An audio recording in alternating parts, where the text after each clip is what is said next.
Halo pendengar setia Work Insight, balik lagi nih sama aku Gina. Dan aku Devira. Nah, di episode kali ini tuh kita bakal bahas tuntas sebuah penilaian kinerja dengan metode 360 degrees feedback bersama PT IFS Solutions. Iya nggak sih, Dev? Betul banget tuh, Gin. Sebentar. Ini kameranya belum nyala. Apa sih 360? Hasilnya bakal lebih kita lagi Ternyata metode ini udah... Bayangin, kamu lagi nunggu penilaian kinerja di kantor. Form dikirim melalui email, lalu kamu isi.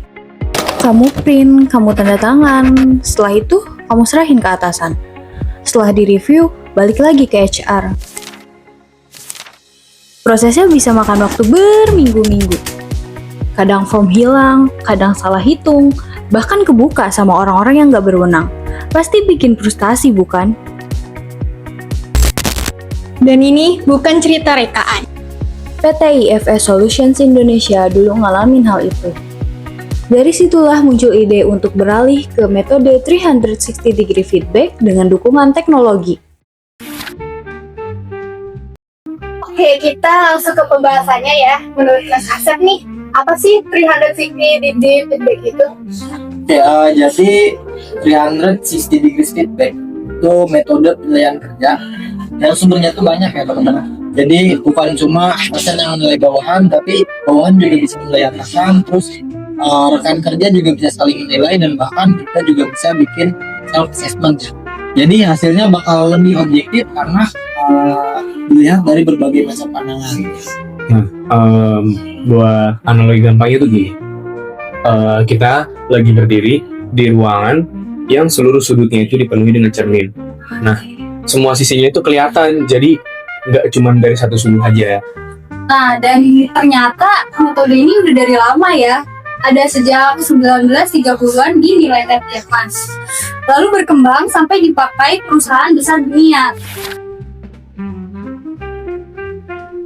Nah, Mas James, gimana sih awalnya PT IFS ini menerapkan metode 360 degrees feedback ini? Nah, awalnya itu appraisalnya dilakukan via email dan kertas. Cuman cara konvensional itu tuh terlalu ribet, terus makan banyak waktu, sering hilang, dan rawan akan kebocoran data. Nah, makanya mereka tuh bikin aplikasi berbasis web dengan sistem 360 degrees feedback. Jadi semua penilaian dari atasan, kerja, dan bawahan itu langsung masuk ke sistem. Jadi seluruh datanya itu lebih aman, terus terintegrasi, dan bisa diakses oleh berbagai orang masing-masing.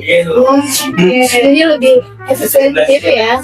Ya, Nah, mungkin dari efisiensi itu ada nggak sih tantangan tersebut? Ini boleh dijelasin. Ya, kalau tantangan sih pasti ada. Tantangannya itu pertama ada di adaptasi dari si pengguna, lalu terkait menjaga konsistensi dari feedbacknya, dan kita tuh harus memastikan bahwa sistem itu punya backup, jadi supaya aman gitu.